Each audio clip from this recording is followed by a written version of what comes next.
আল্লাহ ওয়ালারা থাকেন সবচেয়ে পেরেশানিতে। আপনি কি মনে করছেন ওলামায়ে কেরাম হুজুররা খুব ভালো থাকে? না, কষ্টে থাকে। তারপরে নবীর দিন, তেনাদের মাথার উপর জিম্মেদারি, কাউকে বলে না, কষ্ট থাকলেও বলে না। হুজুরটা জুবান থেকে শুনতেছি কোরবানি দেওয়া সওয়াবের কাজ, ফাসল্লি লিরাব্বিকা ওয়ানহার, শুনতেছেন হুজুর থেকে তাফসীর, কোরবানি বড়টা নিয়ে আসছেন। হুজুরের বেতন ওই 10,000-ই। জিজ্ঞেসও করেন না হুজুর কোরবানি দিয়েছেন, আপনার জন্য কিছু কি কোরবানি গোশত দিব? হুজুরটা কোন রকম 1-2 কেজি গোশত কিনে বাচ্চাদের জন্য নিয়ে যায়। তারপরে নবীর দিন পড়তে দেয় না। আলেমী দিনদেরকে কখনো আপনারা চিনবেন না। আমরা ওই জামানায় চলে এসেছি যে আল্লাহর বালাদেরকে, আলেমী দিন যাদের থেকে শিখি তেনাদেরকে গালিগালাজ করি, নাউজুবিল্লাহ। এখনো নবীজি যেখানে ঘুমায় তিনিও সেখানে ঘুমায়। মোল্লা নাজিমউদ্দিন ওয়াইজিন আলাইহির রাহমা বর্ণনা করছেন 600 বছর ধরে একটা সাপ অপেক্ষা করছে নবীকে একটা নজর দেখবো। সুবহানাল্লাহ। সে না দেখে 600 বছর ইন্তজার করছে।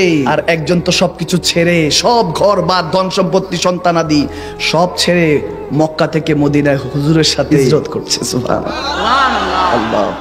পিছনে আমার আল্লাহ রাসূলকে রেখে এসেছি, সঙ্গে নবীকে নিয়ে যাচ্ছি। কিসের ভয়? মুমিনী জজবানু। যখন ওই 600 বছর অপেক্ষা করনেওয়ালা সাপ 70টা গর্ত করেছে, সিদ্দিক আকবর বলতেছেন ইয়া রাসূলুল্লাহ, আল্লাহ থাকতে পারে, বিচ্ছু থাকতে পারে, বিষাক্ত কিছু থাকতে পারে, আপনি দাঁড়ান আমি দেখছি। ভিতরে সামনে গেলেন।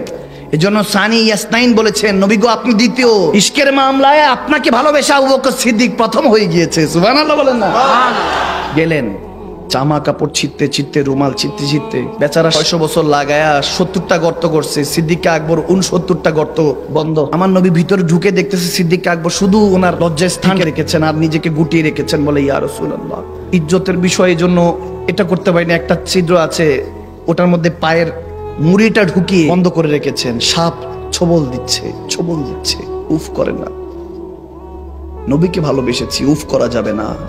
পুরুষ ওইখান থেকে এসেছে, পুরুষ ছোট থেকে বড় হয়। মা বোনেরা যখন কষ্ট পায় কেঁদে ফেলে, কান্নাকাটি করে। পুরুষ কাঁদে না, পুরুষ রাগ হয়। এটা পুরুষের ফিতরত। পুরুষকে জানিয়ে দেওয়া হয়েছে বিয়ে শাদী করতে হবে, তোমাকে জিম্মেদারি নিতে হবে। তুমি পুরুষ, তুমি কাঁদবে কেন? পুরুষ কাঁদতে চায়, কাঁদতে পারে না।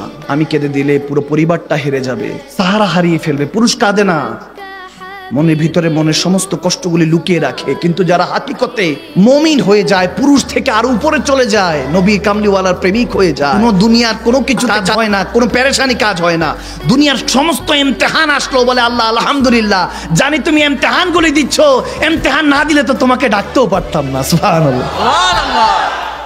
তুমি আমাকে পেরেশানি দিচ্ছ। নবী তো বলেই দিয়েছেন যে সবচেয়ে বেশি পেরেশানিতে নবী রাসূলরা থাকে, এরপরে মুমিন মুসলমানরা থাকে। সুবহানাল্লাহ।